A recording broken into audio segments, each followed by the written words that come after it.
Welcome in, everybody. It's Basketball by Association. My name is Arky. That is Joel C. Cordes. Joel, what is up, my man? Washington Bullets in the house, and there's a plug if you're listening on the audio-only version and you want to see some Bullets memorabilia today. I got some, so come on over to the YouTube channel. Just search Basketball by Association or BbA. Come on over, give us a like, a share, subscribe, all that good stuff. And if you want to stick with the audio-only version, hey, that's cool too. We love all y'all. Spotify, Spreaker, iTunes, wherever you get your podcasts. Arky, Shea, this is episode 81, and there were two players, very recent ones, in fact, who have worn number 81 in the NBA. I'm going against the grain here because I can. It's 50% my show, and you know, I don't have to choose one of these 81 guys, although Jose Calderon would have been one of the guys, but he wore 81 during the last couple seasons where he was bouncing around the league. It wasn't like Raptors Calderon. And I love Jose. He's a guy, along with all those Spanish national team players, that don't get enough credit for just how awesome Spain's national team has been over the last 15 years. It's an incredible amount of talent. We'll spend some more time on them some other time. But I had to go against the grain because during the 80-81 season, not the MVP, but the Rookie of the Year, one of the best nicknames of all time, and one of the iconic old school posters, one of the early NBA posters of all time. And I just love that he comes from a super small market team, a place that wasn't getting much love, but he put this place on the map. I wonder if you want to take a guess who this might be. It's a rookie in 80-81. It's not a no-brainer. Like last week, it was a Larry Bird episode, and we kind of gave some things away there, but I don't know. Just all right. This, my friends, is the Daryl Dr. Duncanstein Griffith episode, and I'm super excited for that. Daryl Griffith, of course, drafted by the Utah Jazz. He was Rookie of the Year in 80-81. Dude averaged 20 points as a rookie, but it wasn't about the points. It was about the posterizations and the nickname that came shortly thereafter. And I did not realize this, but Griffith logged all 10 of his seasons. So he was done by age 32. Injuries played a foot injury in 85-86 played a huge part in that. But all 10 seasons in Utah. I thought he was one of those guys that may have bounced around at the end of his career, but like John Stockton, like Mark Eaton, a Utah Jazz guy the entire way through. Not even Karl Malone can say that, of course. And Dr. Duncanstein, in those first 5 seasons before the foot injury, averaged over 20 points a game 4 times. The one time he didn't, 19.8 points per game. And go Google the old Dr. Duncanstein NBA poster. I'm looking at it right now. Head on over to Sports Poster Warehouse or any of these retro dealers that they're reprinting a lot of these now, and get yourself one because it's so much fun. It's so retro, and it's one of the greatest NBA nicknames ever. I can't get over it. Yeah, in fact, if you're checking out our video feed, I'm sharing it now. The sort of Dr. Duncanstein poster. That is a great poster. The so 80s cheeseball, but it's so good. The basketball, I just turn it to a Twitter thing. The basketball cut in half, and it looks like something's a brew in the beaker, so to speak, from Dr. Duncanstein. Very cool. Louisville grad. So that's, I didn't even realize that. Yeah. And 6'4" too. This isn't like some of the other huge dunkers at that time. Dr. J was a big forward. Daryl Dawkins was a bigger guy. Daryl Griffith's just 6'4", and he could fly, kind of like David Thompson. We talk about a lot too, skywalking up in Denver. Joel, this is going to be a very special edition of this program because I will not speak the rest of the way. I'm joking. I'll speak a lot. The reason is that basketball is back tomorrow. We got the boys off tonight because, the season begins. And when we get ready for the season to begin, Joel, it's time to do what the responsible host of this podcast do, which is to make the most accurate predictions for the playoffs and the regular season awards. Joel, I've got to be honest with you.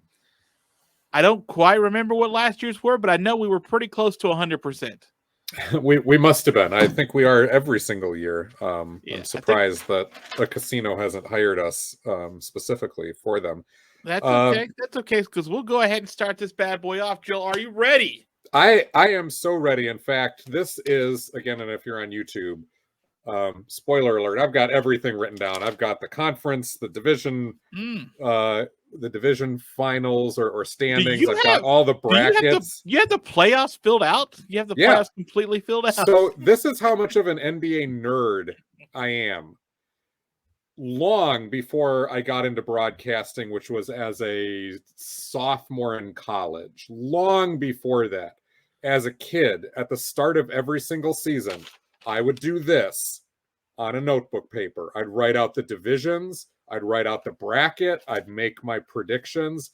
I've done that every single year. And even when the season was going, we didn't have NBA 2K to sit and simulate all of our seasons and spit out probabilities and all that stuff. In fact, I didn't even get an NBA game until NBA Live 96 on PC was my first one. And simulating was 38. Not quite. No. 96? So I would have been 13 at that time. But even before that, I used to sit on my dad's MS-DOS computer and then later on Word, and I would, during the season, I'd look at the standings, I'd shuffle everybody around, I'd put them into a playoff bracket and try to figure out who was going to win and just sit there and completely nerd out. As you can tell, I was very, very cool as a child. But yeah, here we are. So I'm excited because this ties into a long running tradition of mine. And Arky, Shea, I think we start with the conferences here and talk about who finishes where, and then we can get to the playoffs. And you can agree or disagree as we go down through some picks. All right, we will absolutely do that on this here podcast.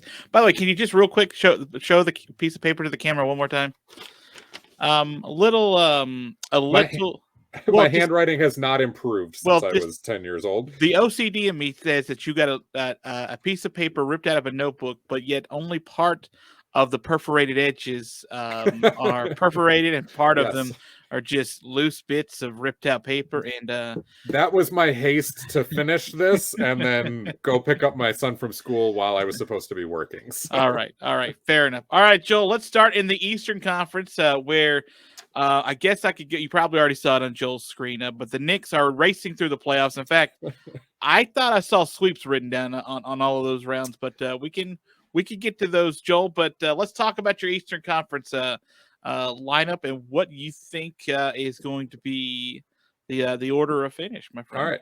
Well, that does remind me, I haven't actually plotted out the who wins in a sweep or 6-game series. That is something I typically do, but I did not do that yet. We won't get into the weeds here. That's too far into the weeds. However, all right, let's start. I think we probably can agree on this. Number one in the Eastern Conference, we're going to predict the Brooklyn Nets, Kyrie Irving or not. It sounds more likely not, and that might be a good thing. But a loaded roster that presumably is healthy enough and probably deep enough that even if not fully healthy, as long as Durant and Harden aren't missing major time, this probably is your Eastern Conference regular season champion in the least bit. You cool with that, or you like Milwaukee I'm instead? Cool. Yeah, I don't really need to add more. I think they probably improved by 15 games or so by losing Kyrie, so that's good for me. I think the addition of Paul Millsap and Patty Mills and LaMarcus Aldridge coming back are going to be very underrated. Can we mention what happened in our fantasy basketball draft last night? About guarding Kyrie my Irving? son? Yeah. All right. So here's for all you young kids out there, this is prior planning prevents poor performance. We're in a fantasy basketball league. My son is included in this, so is Arky, and a lot of alumni from the old TBW, bballwriters.com site. And it's a keeper league. And my son was invited to reactivate his team about 10 days ago. And like a 13-year-old kid, he procrastinated and just decided he'd get around to it when he did. He decided to get around to it about 57 minutes before the draft began, which normally would be fine in most areas, except he realized that his keeper had automatically been selected as Kyrie Irving. He is a big Kyrie Irving fan. Last year, he had him on the team. He was a first-round draft pick for my son, taken in a reasonable spot.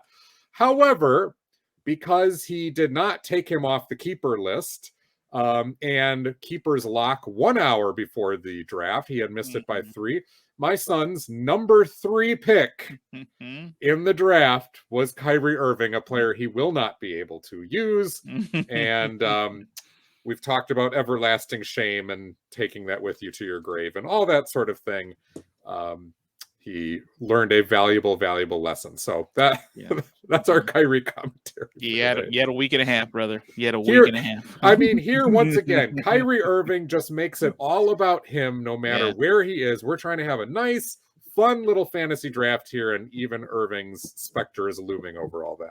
By the way, I already got a trade request in our league for one. I already sent one, just not to you, but someone wanted my Devin Booker, and you ain't having my Devin Booker. Isn't it crazy how low Devin Booker went? Didn't you get him in the second round? I think I got him in the third round, to be honest with you. I think I was surprised at how low he was. And even ESPN rated him very low. Now, I know there's not a lot of like defensive stats that you get with Booker. He's not a huge rebounder, but assists are usually decent and percentages are phenomenal. Yeah. And obviously points and threes, you got to steal there. But anyway, we'll talk fantasy throughout the season. Number 2. Number 1 is the Brooklyn Nets. Number 2? Yes, number 2. Is it safe to say that this is the Milwaukee Bucks spot to lose?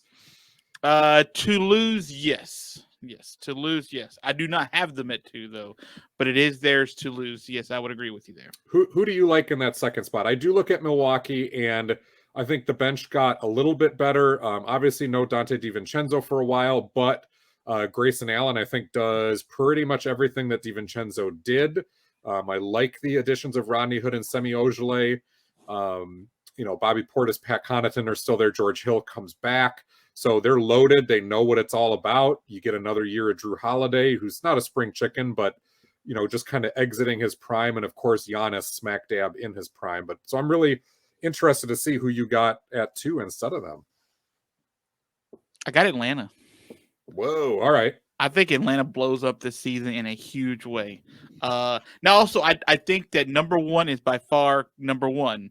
And I think 2, 3, 4 are probably separated with about 3 or 4 games. Did you put Atlanta or Milwaukee on the 3rd seed then?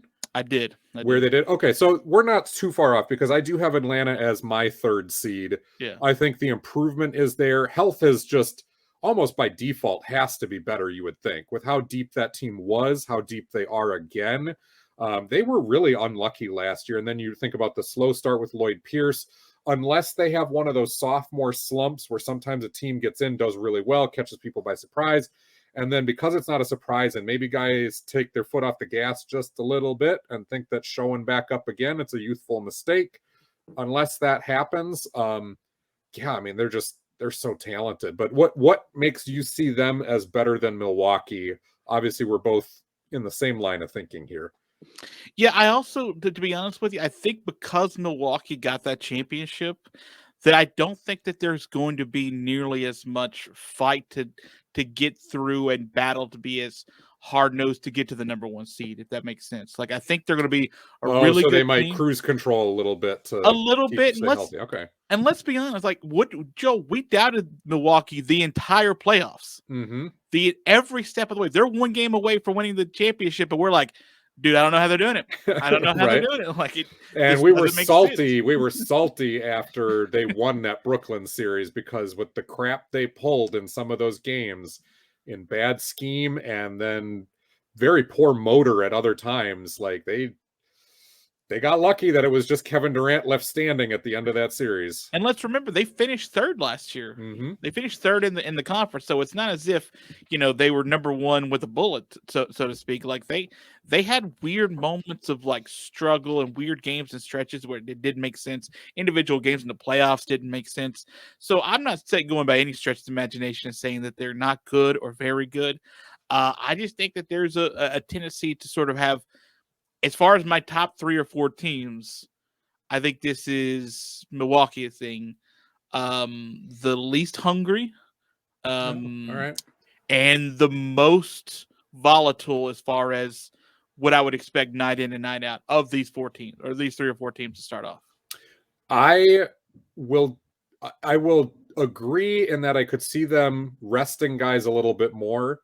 I will disagree in lack of hunger, because you watch Giannis and you listen to Giannis, I will be surprised if he's satisfied with one and allows himself to take his foot off the gas, and then allows others to do that as well, because the Bucks certainly go as he goes. And I don't know. I think now that he's had a taste, we're going to see Giannis even more active than before, which might be scary. That's why I've got them in 2, because as good as Trae Young is and as deep as Atlanta is, they don't have Giannis, No, but they do have a transcendent player, or a pretty close to transcendent player, who is on the cusp of starting a prime that may go for a while, and we're just seeing the beginning of what Trae Young has. I think the momentum that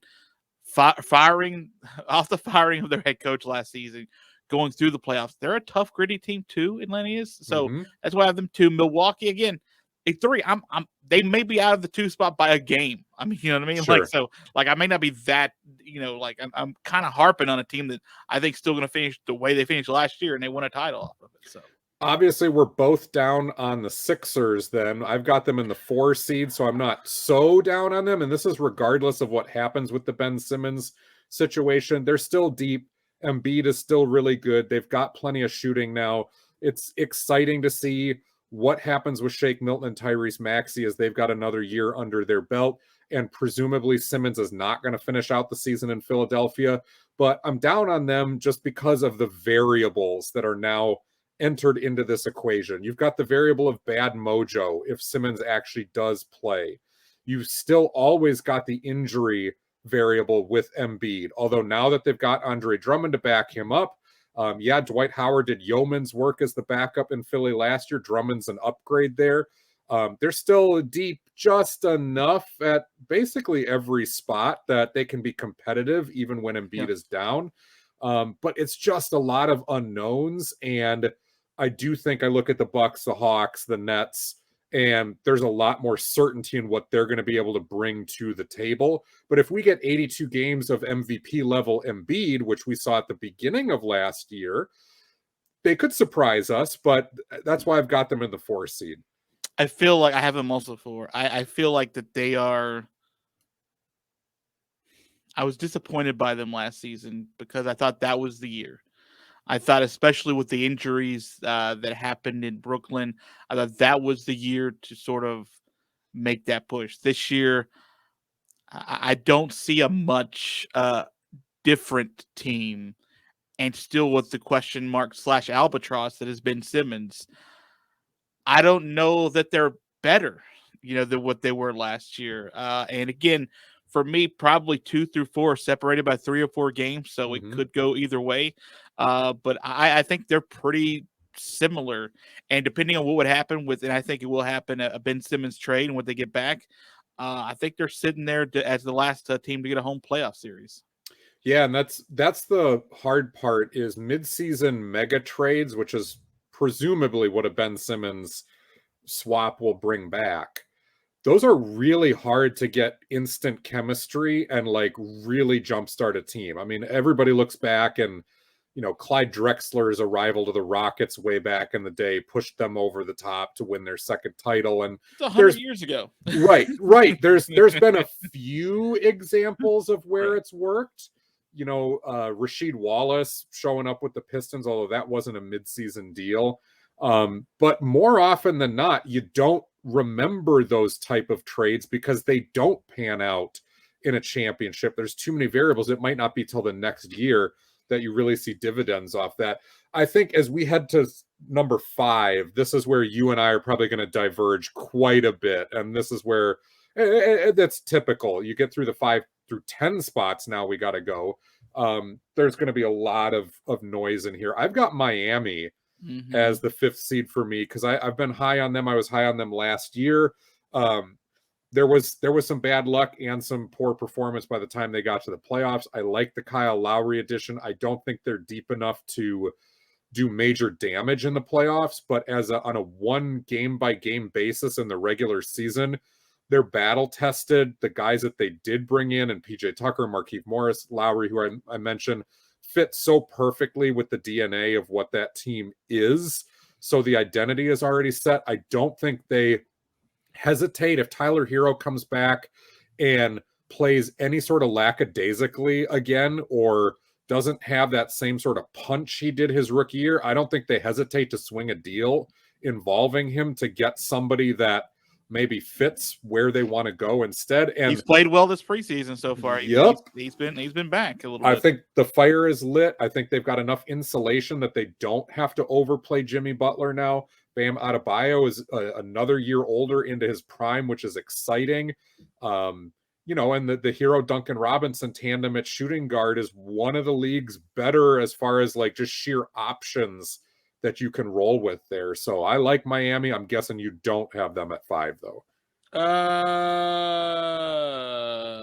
No, I would not. I would like my New York Knicks, who went from I knew it last year to 5th, but I think they also had a really good offseason, right? Like I think for a team coached by Tom Thibodeau, by the way, your NBA Coach of the Year, who can sort of grind on people literally.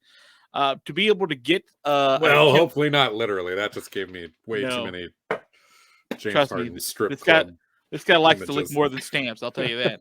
Tom Thibodeau was able to get Kemba Walker for like $1.50, right? Like to be able to play and I wouldn't say significant minutes, but I got mad at him for being in Boston. Not mad at him, but like I was annoyed by like how his knee basically was shot so much that like he couldn't play back-to-backs. He needed a lot more time than everybody else did to recuperate. But in New York, you can because you have guys that could play that spot. You got Derrick Rose, who is in his 73rd year playing in the NBA. You have an RJ Barrett. Like there's guys. Emmanuel quickly hopefully gets some burn this year again. I think so. You've got guys in front of him that can take the burden off of him. Even Evan Fournier has played point for stretches throughout his career too. So you're right. There's a lot of flexibility there. So I think that plus Julius Randle getting his big money. Let's figure out if that's going to be a big deal. Hopefully, he hit a game winner the other night. The reason he was in to hit a game winner in the preseason, I have no idea. But he was there in situational basketball to hit a game. RJ Barrett, presumably takes another leap here. Listen, I think there's enough youth and veteran leadership and just pure talent that you could sort of night to night mix match a lineup that kind of works for New York. And I think more often than not, it's going to work for them. So I think being in the 5th spot probably puts you around 42 wins, 44 wins, maybe you get up 44 or so. And, depending on how top heavy the East ends up being, I like New York at 5 because Miami I have a 6. I agree with you on a lot of what you said about Miami. I just have them slightly below New York, and it has nothing to do with my fandom. We saw the dynasty begin last season, despite the fact that they couldn't win home games in the playoffs. Well, I do have New York making the playoffs, but it's not in the 5th seed or the 6th. It's not because I'm hating. It's because, I am. I'm hating on Tom Thibodeau because the drop off from the first season arrival to what happens after that has been underwhelming too many times. And I do see the upside, like everything you're saying and what New York has on paper, it's not out of the realm of possibility. So I don't disagree vehemently. I think it's certainly in that realm of possibility. I've got to actually see it to believe it with the Thibodeau team. And that's have faith. Trust that's the the New York Timberwolves process. and former Bulls fan speaking to me, because I really loved those Thibodeau Bulls teams too, and wanted so badly for them to upend Miami. And of course, Derrick Rose's knee didn't cooperate. But there is nothing about a James Dolan-led franchise that you should not trust. Nothing. Fair enough. And speaking of the Chicago Bulls, that's the segue into my number 6 team. Oh. I have been harping for Chicago for the last few seasons because I looked at their roster over and over and over again, and was like, Kobe White, Zach LaVine, Otto Porter, or Patrick Williams, Lauri Markkanen, Wendell Carter Jr. Like, this makes sense. This is a team that should go. They should be a playoff team, and it just kept not happening. And I was so excited for the coaching changes. I'm sure all Bulls fans were, and yet they didn't make it last year. But once again, I look at this roster. Lonzo Ball arrives. Alex Caruso arrives. DeMar DeRozan arrives. I think they all fit. They all make sense. Did you see the? Oh, you're not on Twitter, so you didn't see the tweet and the graphic from the Chicago Bulls, and it said, "Welcome to the Caruso show." Nice one. They did dunk it, right? Like, Nick Vucevic.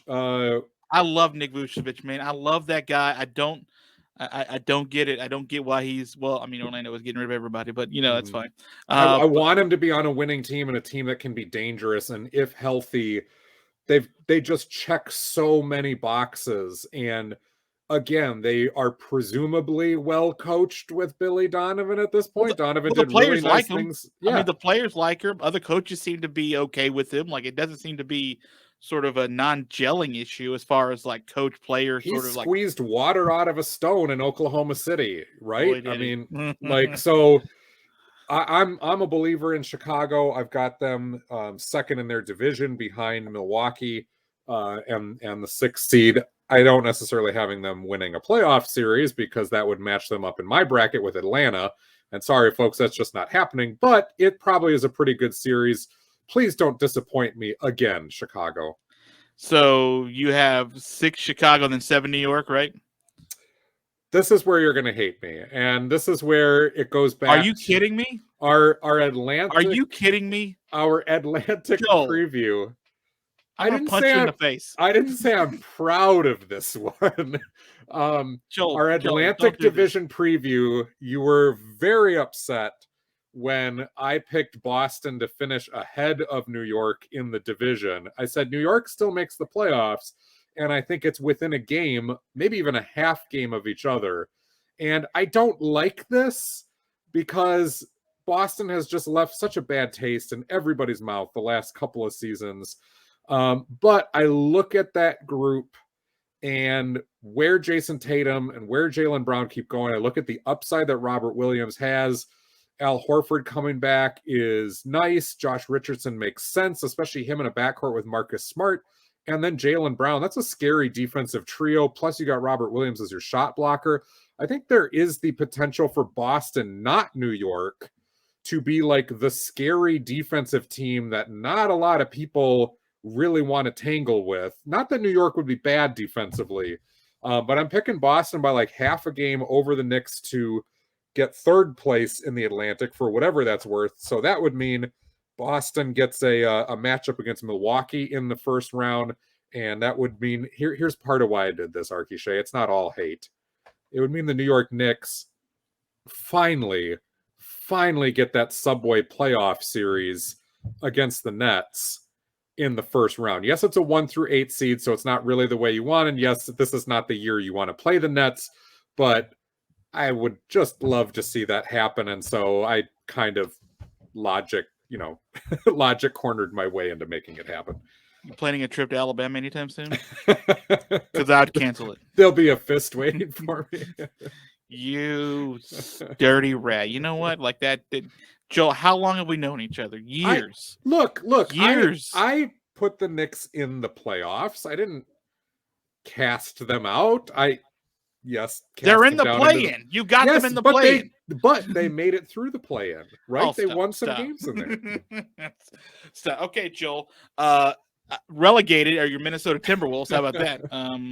They are no longer in the league at all. In fact, who'd you have in your? Well, that may happen anyway, but I'm replacing them. Threaten me with something difficult here. I'm replacing them with the NASCAR racing team. Is what I am. Ricky Bobby Inc.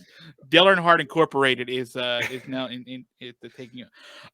Okay, who do you have 7 and 8 then? So I have Miami 6 at Boston 7. I agree with you about Boston. All right, but I'm not that far off. But you're being a jackass about the Knicks. So I got Boston number 7. I agree with you. I think there is a lot. This league is very kind when it comes to the way this game is played. If you have 2 really electric offensive stars, right? And Boston has that. And so you talk about basically being able to put 25, 30 wins up there just for those guys. And then you start figuring out where you sort of piece together some other wins and how much Marcus Smart's a piece, which I'm surprised. And if their mojo is finally better after the coaching change, I think that could mean a lot here too. They just seemed sad like the last 2 years, right? Yeah. Especially since like they were like the first month of the season, like 3rd in the East or something, and then just catapulted down and slunk to Davy Jones's locker. I think Ime Udoka keeping Marcus Smart on this team says a lot about Marcus Smart and how he thinks he's going to be able to fit on this team. And I'm confident in that could be a positive piece continuing for Boston. So I think they're 7 and number 8. Who did I write? Okay, sorry, my handwriting. Charlotte. I have Charlotte number 8. Again, it's one of those. Why do you pick them ahead of Chicago, for example? So I really want to believe in Chicago, right? Like I have them 9, by the way. Like I have them like 9, still getting into the playoffs. I just feel like I've seen these dudes, not all of these dudes clearly, but I've seen these guys, seen this sort of story play out before, where it's like they were bad last year, Joel. Like that, it didn't make sense. I don't know what the disconnect is. I don't know quite what I'm missing with the team for them not to be competitive in some games, considering the guys I think really highly of on that team. Yeah, like is this really all Zach LaVine's fault? Because he's now the common thread between a couple of different deck shuffles of younger players. Right. So like I feel like I'm missing something there. They should be higher than this, and I'm more with you that I think Chicago, if they play like you and I have been sort of previewing and discussing, they should be much higher on this list. I feel like I'm in show me mode, right? Like, okay, like we keep praising you. We keep telling you, Alex Caruso is going to come in and change the tempo of the team and change. It's a new day when Caruso's in the building. I just don't know. Or we're going to find out he's Matthew Dellavedova 2.0, and some of these guys look really good when playing next to LeBron and not quite as good when not as his wingman. LeBron low-key makes some people some money. No doubt. I don't. Did you do your final 2? Because I'll just mention I have Chicago 9 and I have Washington 10. So I put Charlotte at 9. So I'm not really really off with where you saw them at 8. Charlotte, we love their mojo. If Gordon Hayward stays healthy, huge if. They're certainly dangerous, but you and I talked about this before they had a game where they only put up 59 points in preseason. They're just not deep. They're really unproven in their second unit. And so a major injury, or especially in a playoff series, not just a play-in game, becomes really scary for this team. They're unfinished. They're on their way. They're going to be exciting. They're going to be worth watching. And they're going to be one of those teams that I think legit can win any given night, but it just won't be enough. And so, I like Charlotte, but I think they're play-in material still. I have the Pacers at number 10, but here again, like you could talk me into Washington if they don't blow things up. Remember, we in our Southeast Division preview last week. So if you want to listen to that, we did talk about the Wizards. Their upside is as a play-in team and a very competent one. But as soon as things go south, that's a team that's just primed to get torn apart at the trade deadline, because there's a lot of flexibility now, plus Brad Beal. And it feels like they've been putting this off for a couple of years. So it could be Washington. I wouldn't be surprised if like Toronto or even Detroit, if Cade Cunningham is really balling, I wouldn't be surprised if the 10th seed went to any of those teams. But you just look at like, okay, here we go again. Pacers have another new coach, but it's Rick Carlisle, and they are still pretty talented if Malcolm Brogdon ever actually stays healthy. And the same thing with Karis LeVert, and Sabonis doesn't get hurt at the worst possible time. Like, it's not a bad team, and there's some stuff to work with there. We didn't even mention Miles Turner, who's going to be another Defensive Player of the Year candidate again. So yeah, I picked the Pacers kind of by default. I wish they would be better. I hope they're all healthy. I hope they're an 8th seed, but I just don't see it happening. Yeah.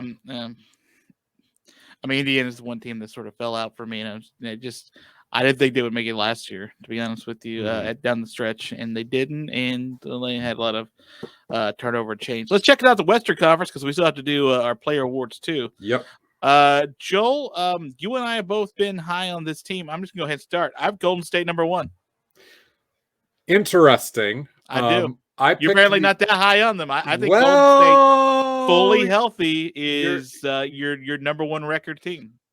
You'll see how high I am on Golden State, but it's not with the number 1 seed. I picked the Denver Nuggets in number 1, another team that you've been really high in because Jokic just keeps getting better. Well, no, they're not going to. It's pretty awesome to be doing that. We don't know when Jamal Murray is going to come back and in what shape, but they've insulated that quite a bit here. Michael Porter Jr., it just feels like it's his time now to be that second wheel for a while, which is going to make him even more dangerous come playoff time when Jamal Murray is back. I loved the Aaron Gordon trade. They add Jeff Green now up front with JaMychal Green. You get Will Barton back. So I like Denver a lot. I think Mike Malone is going to push them. They're going to push themselves to try to get as much of a cushion as possible. Monte Morris is back, presumably healthy. They've got everything you need and the continuity factor.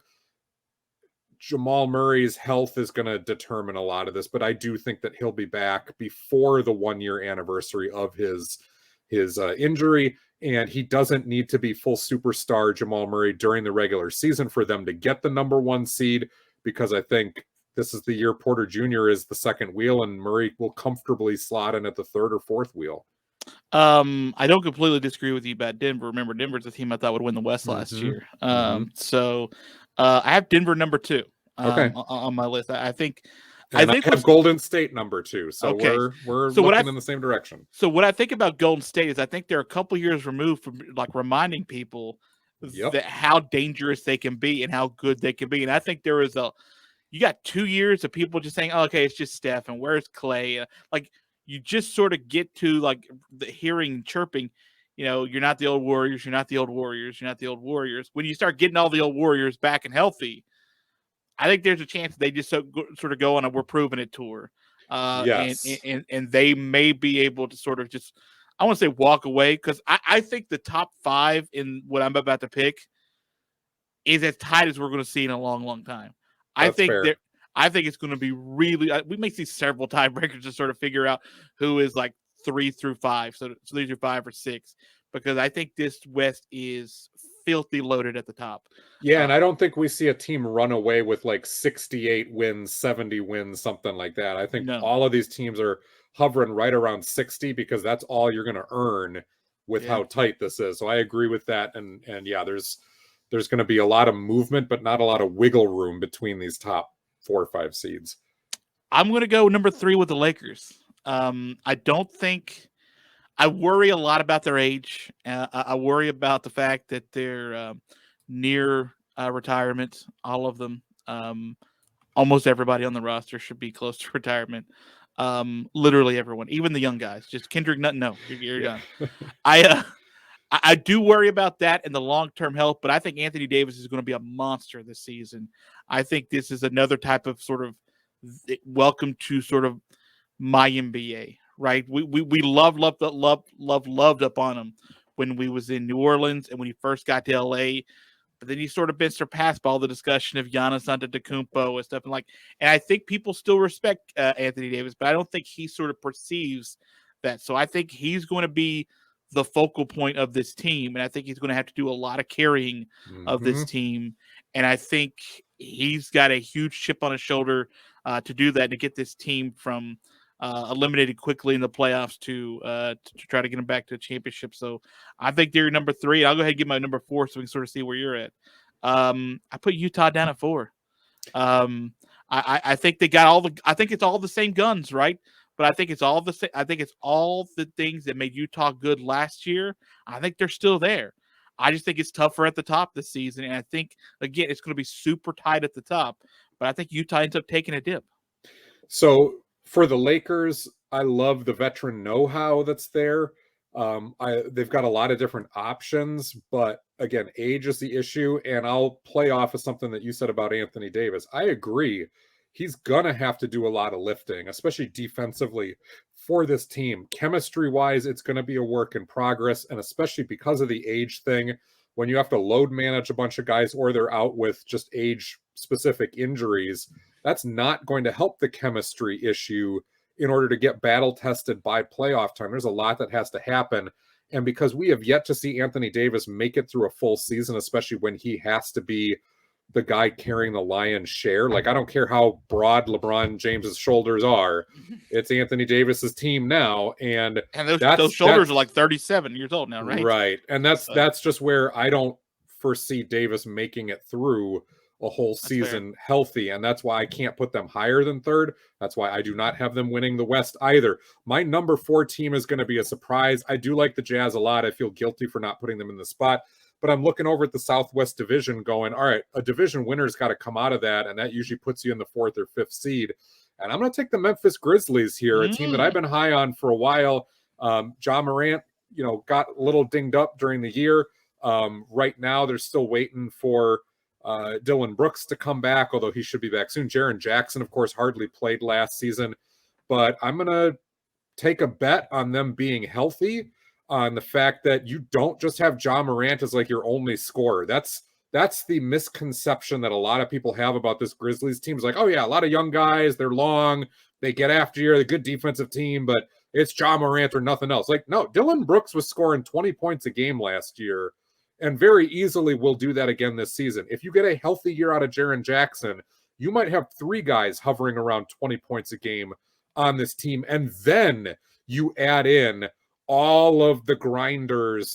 Steven Adams now is on this team, and all of the long-armed guys who just do a little bit of everything, but they all defend well. Like, Memphis is just a messy team to tangle with, and you still have a superstar caliber guy in Ja Morant who makes the engine go, and a chip on the shoulder guy, 2 of them now in both Adams and Dylan Brooks, who I love. So I've got Memphis at 4. Looking at my 5 team, this is where I'll give some love, and it'll be disrespect to a lot, but I can't forget about the Phoenix Suns. Like, this is how loaded that Pacific Division is, that 3 of the top 5 teams are coming out of the Pacific. And here's where I look at Phoenix and I go, are they deep enough in a year that should be a little more traditional? Landry Shamet arriving is fine. JaVale McGee, I think, can still be serviceable. But they're really going to have to rely on Cameron Johnson taking a step up.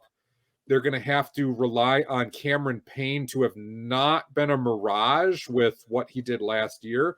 But we haven't seen Cameron Payne play as effectively in his career yet as what we saw for like 3/4 of a season in Phoenix. And that always scares me when you don't have a track record.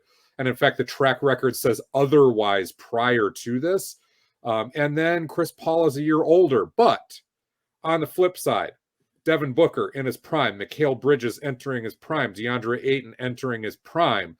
They're still going to be really, really good, and I can't bump them any lower than this. So, yeah, I'm giving the young kids some love with the Grizzlies and the Suns 4 and 5. That means Utah was 6 for me. So, at Utah 4, 5, I have the Clippers. Whoa, okay. I is that assuming Kawhi actually logged some games this year? Oh yeah. If he's not logging games, I mean, What? I mean, no. So I think the Clippers are a dangerous team once Kawhi gets back. I think they're going to be a very overlooked team. Hmm. Even when Kawhi was out, the brief time that he was out that we saw, they're still a very good team. Still a very, very good team, but they are a top 5 seed, or maybe even better with Kawhi in the lineup. Again, we're talking about how loaded this West is. Yep. Because number 6, I have Phoenix, and it's a team that lost the West by a game last year. They were that close to being were And almost then kind of almost rolled through the playoffs when you think about it. Like we're like, God, they're not ready yet, but Phoenix took care of business like sure, the murdered the entire Lakers playoffs. immediately. Yeah, Yeah. like we were talking about the hardest game to win is that game 4, and like they just shut down, the Lakers. It was like, wow, okay. So I think the Suns, all the same things that you're sort of pointing at, I think we've talked about on this pod, are very true for them. Um, but this is also, we can't presume injuries. And they got very fortunate with a lot of dudes going out at the right time. Even though that was a team that basically led from beginning to end of the season, that conference, it's hard for me to put them 6, but I do think 6 still is a very good team. And I think they still have a shot to win the West at the 6th seed. It's going to be difficult depending on who comes out, in the other rounds. So I got Phoenix at number 6. I'll go 7, 8. 7, I like Memphis too. That's where I'm putting the Grizzlies. I think Memphis, just echoing the same point that you have, Ja Morant is about to put the world on, like Trae Young did But last year. here's the thing: for Okay. Memphis to be in 7, and you haven't mentioned the Mavs or the Spurs or the Pelicans, anybody out of that Southeast Division, that means that Memphis wins the Southwest Division and only gets the 7 seed. Mm-hmm. Like, is it going to be that tough, you think? I, I don't. I don't think Memphis walks away with that division. Okay. I think that they're the best team in that division, and I think everyone's sort of, not everyone. I think them. Who else in that? Dallas is in that. Let me just say. So Memphis is 7, Dallas is 8. Okay. So who have in the final 2 normal spots for the playoffs. So Memphis 7, Dallas 8. And I'll just go ahead and finish it, and you can finish yours. Memphis 7, Dallas 8, Portland 9, and San Antonio 10. So that's your play-in tournament. And I think Memphis, dude, I think Phoenix has a shot to be in the play-in tournament if Memphis gets hot. Hmm. Like this West is impossible. It's impossible this year. It's ridiculous. All right, so I had the Jazz at 6. No disrespect to them there, but once again, they kind of got exposed in the playoffs. And the West is it's too good for Utah to run away with the number 1 seed again, despite all the respectable things they did last year. I've got Dallas 7. I put the Clippers in 8 just because I think we do see Kawhi, but it's not until way late. Okay. Yeah, they're good. They're deep. They're veteran. There's a lot to like about them, but the West is just so good that it may not be enough. So Clippers in 8, but very dangerous as an 8th seed with Kawhi back. You'll laugh at me for this, but I did put Minnesota number 9. Okay. I think, I gotta believe everybody stays healthy. I don't think it's the worst case. Like we talked. Anthony Edwards is so good. He's so good, and he pairs with Karl Anthony Towns well. And now you add in a little bit of defensive chippiness. You get presumably a whole season of Malik Beasley. Please lock up your guns, Malik Beasley. Please. I like what's here. Jaden McDaniels shows some flashes all the time. So I'm gonna put on my fanboy cap and put them in that 9 seed. I didn't say they would do anything with the 9 seed because you have them in that case. What playing? They would play Portland. Wait, and I've got the Blazers at 10. Okay. I just, with Dallas and Portland, I am not a fan of these coaching changes. And there's no alarm light on in Dallas yet for Luka, but I think the alarm light is honestly so hot right now with Portland for Damian Lillard. And those seasons when a guy is already wondering whether he really wants to finish out things there, those usually are not good seasons. So I could be wrong. Portland is one of those teams that I think has a lot of leeway. They could be as high as 6. They could be maybe even as high as 5 if they had the perfect season. but I just don't see it. So that's where things are at. Let's talk quickly. They were, by the way, in a 3-way tie for 5th seed last season, ended up getting the 6th. So, all right, go ahead, Joel. All right, so we'll talk through playoffs a little bit. I've got Brooklyn. I haven't done this, so I'll let you do it. Yeah, but just disagree with me if we've got anybody showing up in the wrong spots here. So in the Eastern Conference, I've got Brooklyn beating New York in the first round. Nope. Well, right. I have Miami upsetting Philadelphia in the first round in the 4-5 matchup. Milwaukee beats Boston. Atlanta beats Chicago. Nothing too difficult there. So semifinals would be Brooklyn over the Heat, Milwaukee over the Hawks. That sets up an Eastern Conference Finals of Nets and Bucks, which is what we're all hoping to see again as a rematch. I'll take the Nets this time because presumably they are healthy. That's my Eastern Conference. Anything you majorly disagree with there besides the Knicks not running through everybody in 3 games? First of all, it would be 2 over the Nets because I think because Kyrie couldn't play, you get 1 game taken off. For every game he can't play, I think it's taken off of the total wins that the Knicks have to get. I mean, even with all that, was it Brooklyn like a half an inch away from like they could have been your Eastern Conference champions essentially? Exactly, right. So like, I mean, it's that thin of a margin of error anyway. You get James Harden back, you stock up the roster a little bit more, you get a little more continuity without Kyrie Irving. You know, I like it. I mean, I like Brooklyn coming out. I mean, it's a super chalk pick, but they're the best team. They're the best overall team in that conference. Western Conference opening round, Nuggets in the number 1 seed. They get a rematch with the Portland Trail Blazers. Yes, I put the Blazers at 10, so I didn't have a lot of regular season love for them, but I have them walking out alive of the play-in tournament because they got some experience. They got some experience with that. You're Dame time in it. You're going Dame time for a couple. Absolutely. Memphis and Phoenix in the first round in the 4-5 matchup. That's spicy. That is. I'd watch the hell out of that. Yep. Golden State and Utah in the first round. Golden State in the 2nd seed. Utah in the what did I have them? 7 or did I have them 6? No, I'd have to flip that. I had Utah at 6, so actually it would have to be Golden State Dallas in the first round. And then Lakers, Utah, the first round. Either way, it doesn't really matter. It'd be Warriors and Lakers advancing. So our semifinals, I've got the Warriors in that matchup against the Lakers and winning in the second round of the playoffs to advance to the Western Conference Finals. In the other side of the bracket, Denver advances past Memphis. So that would set up a Denver and Golden State Western Conference Finals. And that is the moment where Denver just does not have enough because, like you said, Golden State fully loaded and on a remember us type of tour, and presumably Clay is back as at least a game-by-game contributor. I love what Golden State's got, and you think of James Wiseman coming back into the fold here. Curry looks, again, MVP caliber in preseason here. Health means so much when you get to this age, but so much of their bench has been battle tested now the last 2 seasons, having to really step up. Those guys know how to play. So I have a NBA Finals of the Brooklyn Nets and the Golden State Warriors. And before we pick winners, anything you disagree with out of that? No, and then we'll do awards.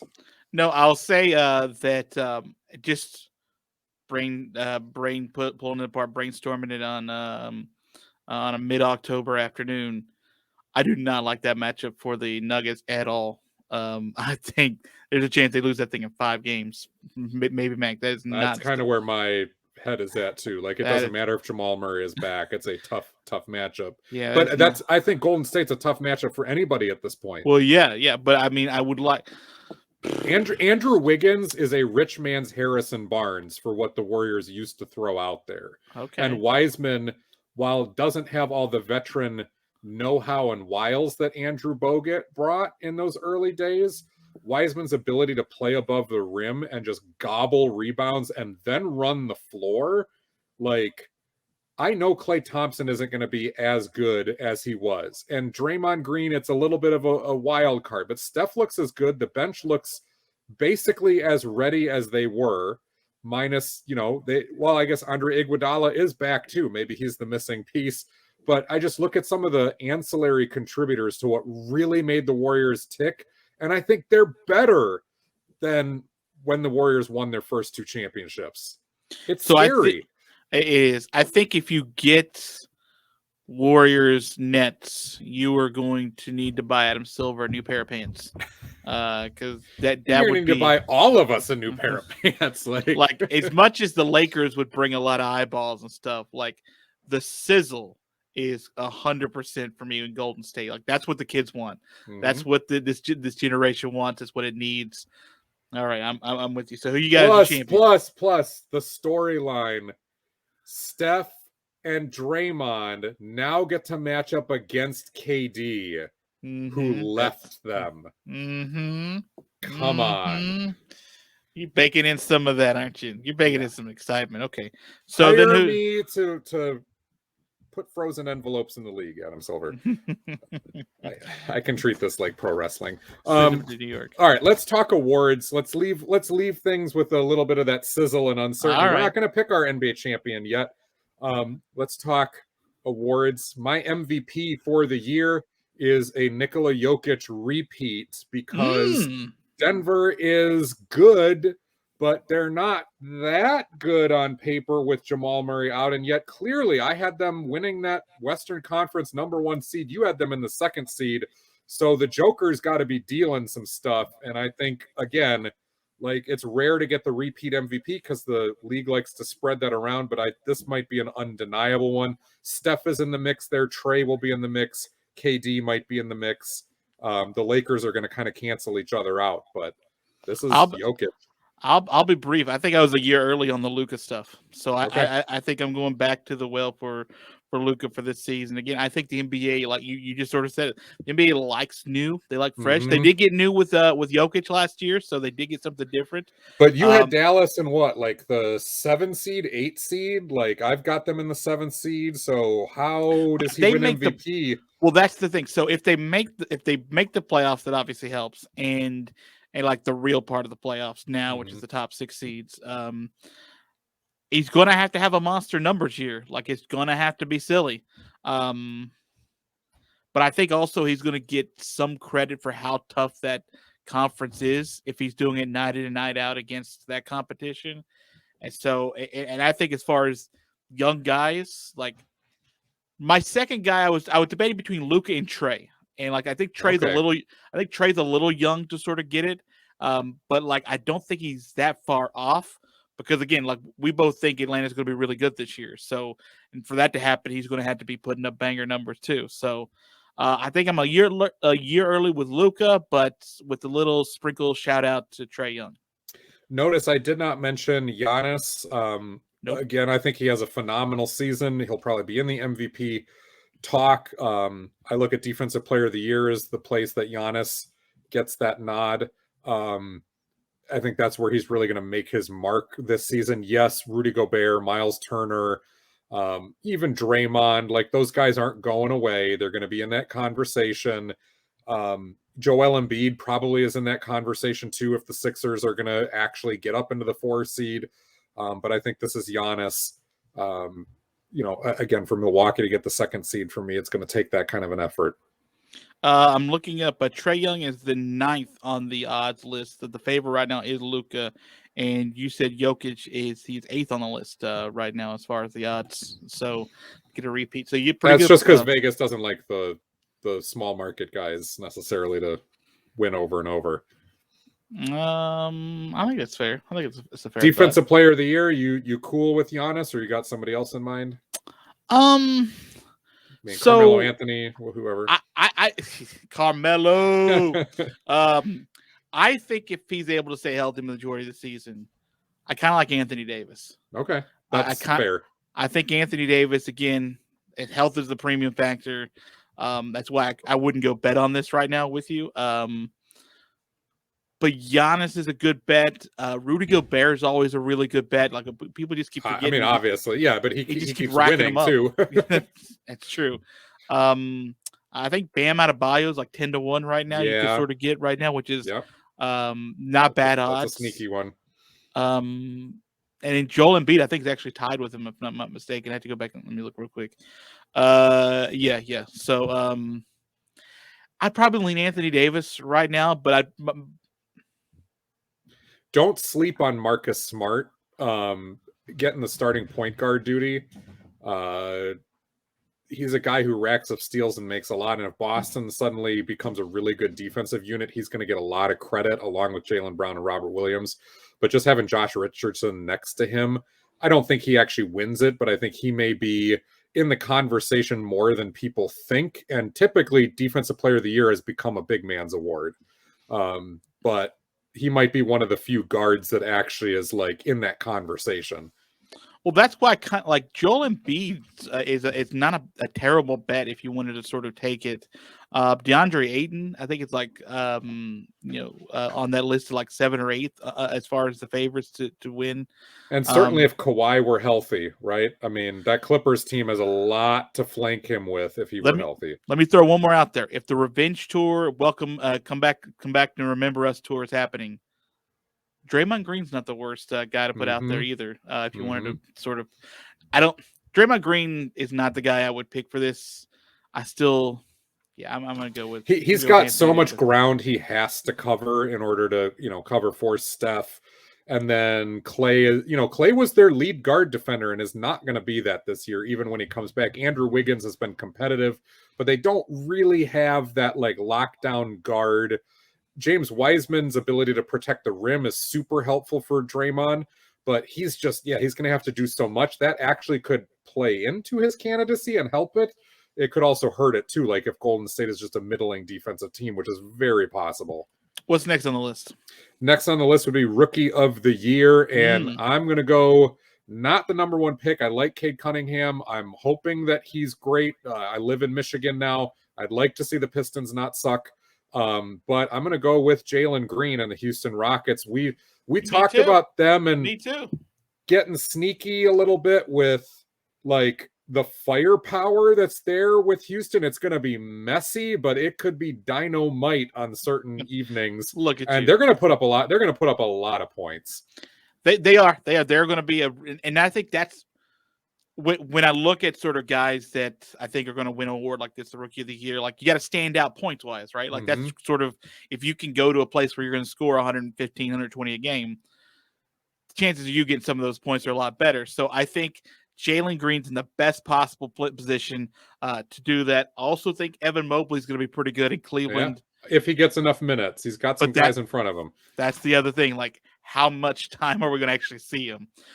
Versus Jalen Green, who will be able to play 40 if he wants.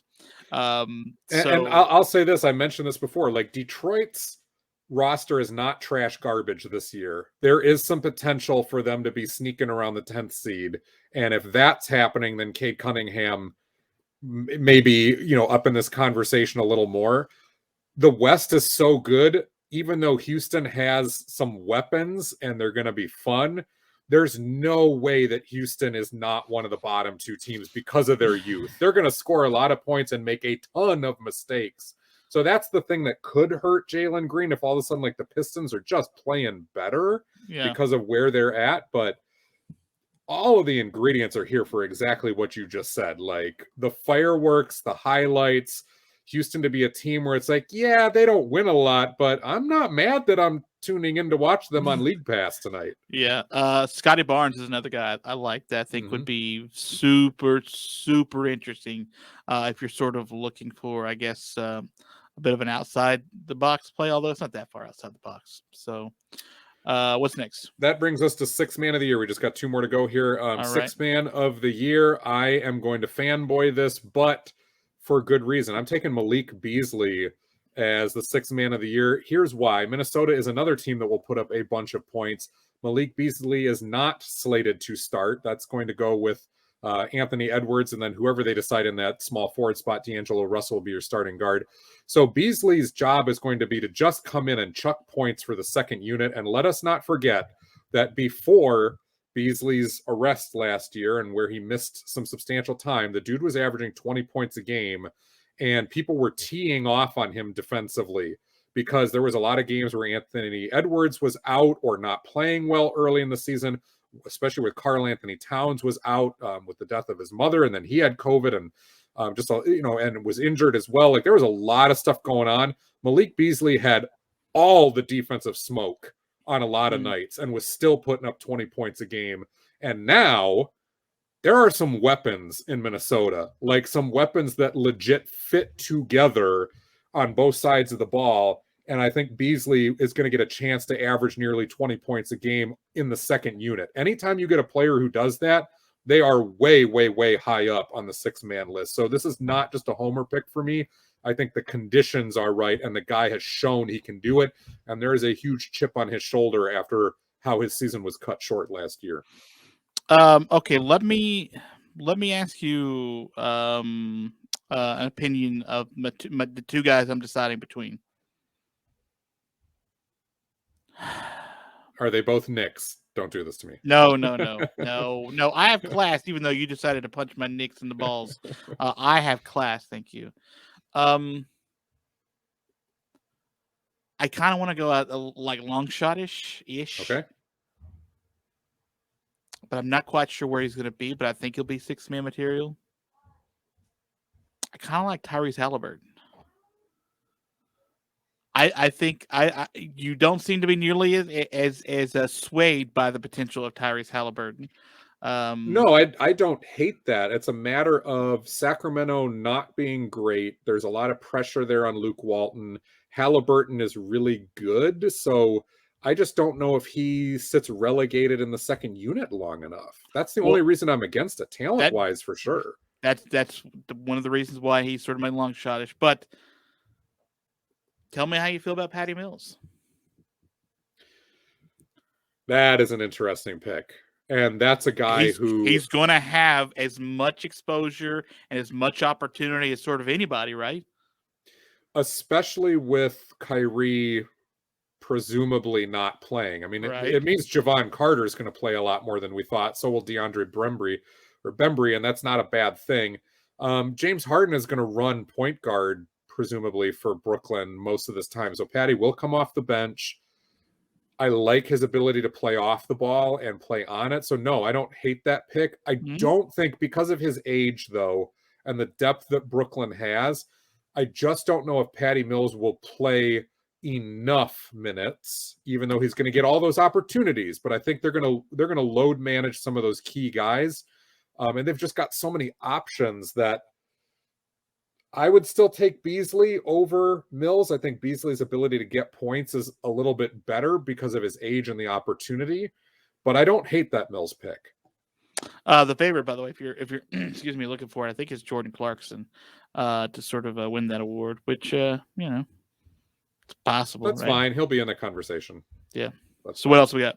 Coach of the year, I'm giving it to Mike Malone. If the Denver Nuggets somehow get the number 1 seed, we got Jokic as the MVP. They'll have done some stuff, and it'll be time to give him that award. Joel, you don't believe in repeat winners for Coach of the Year either? Talk to me. Tom Thibodeau, brother. I think because he didn't win last year, and because of how good his team was, and the fact that I'm with you. I think Mike Malone's probably the guy I would go first. But if we want to talk about the resurrection story again, I think there's going to be a lot of attention for Steve Kerr. Like, I think Steve Kerr is going to get a lot of attention because this team is going to be that good. Now, you can say, hey, where was he the last couple of seasons, blah, blah, blah, injuries. But, again, that team made the quote-unquote playoffs last season, the Golden State. It was competitive a lot more than I think people thought they would be. I think he's – like, I was flip-flopping between him, Malone, and Steve Nash. If Brooklyn runs away with the East, it's going to be hard not to see Steve Nash win it, because the league would love for a former 2-time MVP to win Coach of the Year in his second season. They would love that. My thought is that the best chance of the my favorite teams to win, Brooklyn and Golden State, I think Brooklyn's got a better chance to run away and hide with the East than does Golden State with the West. And so if they win the East by 5, 6, 7 games or something, and they get to 65 wins or, heaven forbid, even more. And, I think Steve Nash is going to be a difficult guy to not give votes to. And I think this will be a really good season to sort of see what people are thinking with that vote too. Because looking at our standings, who's the guy in Phoenix? What's his name? Monty Williams. Monty Williams. He's about to go from like second to sixth or seventh in our eyes. Like, is he that much different of a coach than he was last year? Is the team that much different? No. So that West is going to eat everyone alive.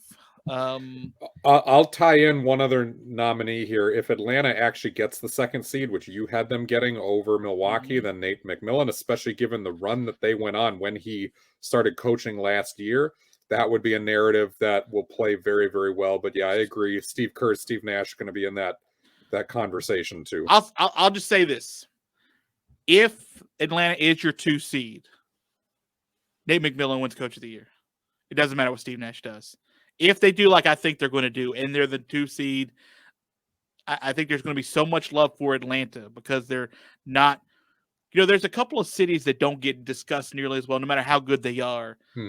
Nashville/Tennessee, like with the Titans of football, no matter how good they are, no one ever wants to sort of nationally think that they're good. And Atlanta in football or basketball or whatever, they just continuously want to say, yeah, but it's Atlanta or whatever, right?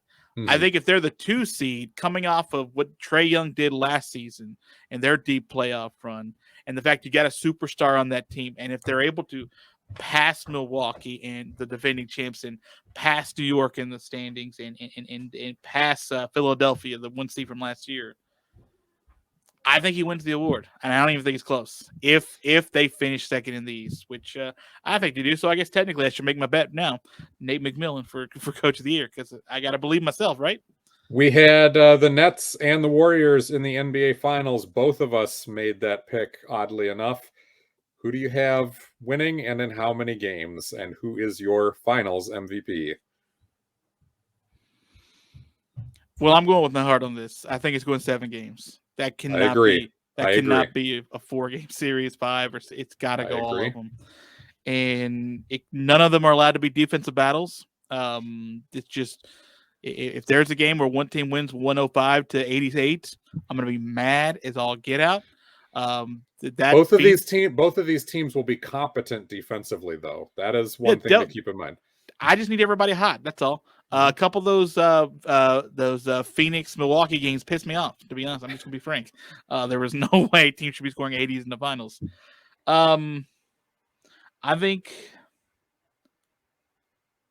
Brooklyn probably wins that matchup in 7.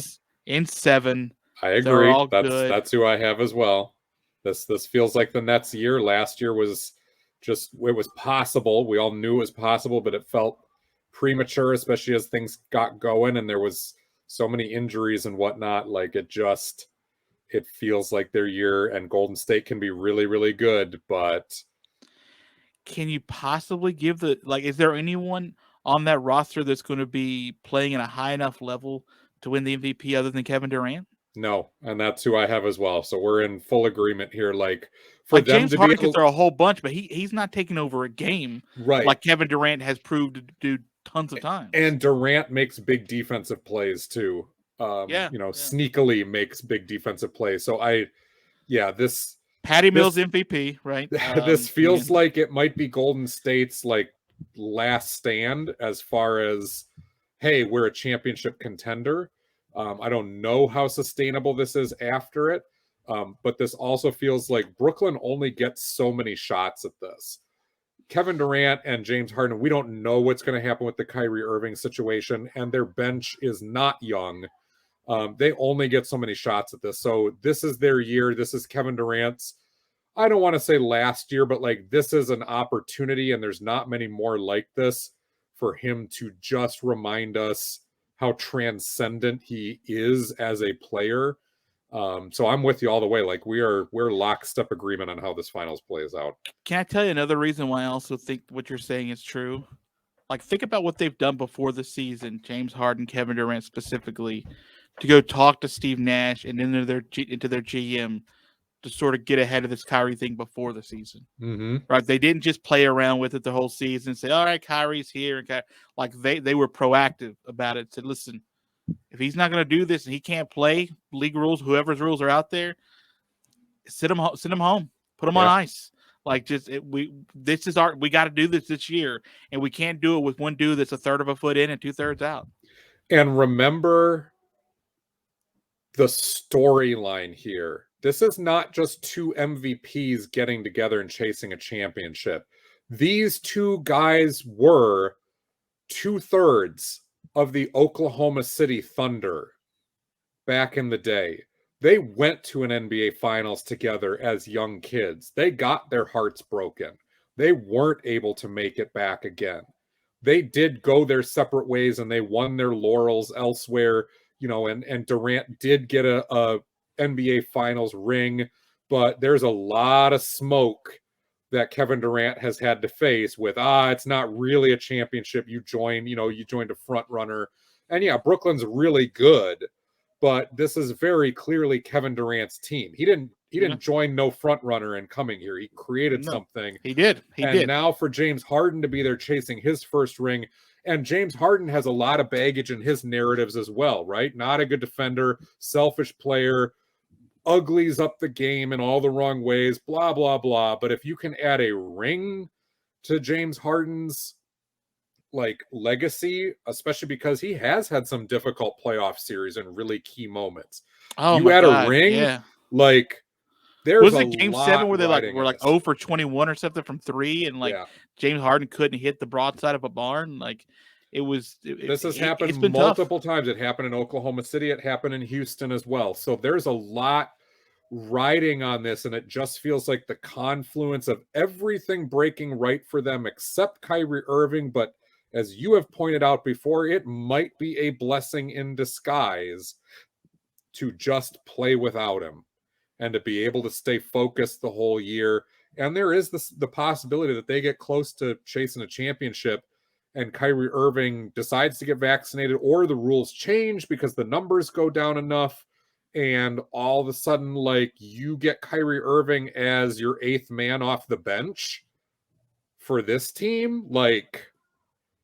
There's a lot that can break right. There's a lot that can break right if that's happening. I'd much rather be in the position to hopefully have Kyrie show up and be an addition to this team, as opposed to have him sort of scuttling about the entire season, practicing with them or without them, training with them or without them, and just depending on where you are, where you go. Too many variables, and you will be the only question you will ever answer in post-game media conferences, if you're a player and coach, is going to be Kyrie related, even though the dude's not there that night. It will be such a freaking distraction that becomes mental baggage over time. This was absolutely the right move. All right, Joel. I think we picked every award that we want to. What do you think about most improved player? I don't know. Give me who you got. That's one that usually it takes me a while to get on board with that one. I got to see people. Just let me just give you the 3 favorites. All right. Shea Gilgeous-Alexander, Zion, and Michael Porter Jr., of course. I'll go with Porter because for the Nuggets to get that far, it's going to require him to do that. Zion is Zion. How much more does he improve? If he's so improved that we're talking about most improved player, then the Pelicans are a playoff team. Notice I had them missing again, which is sad to say. Mm-hmm. And then as far as Shai Gilgeous-Alexander, love the guy.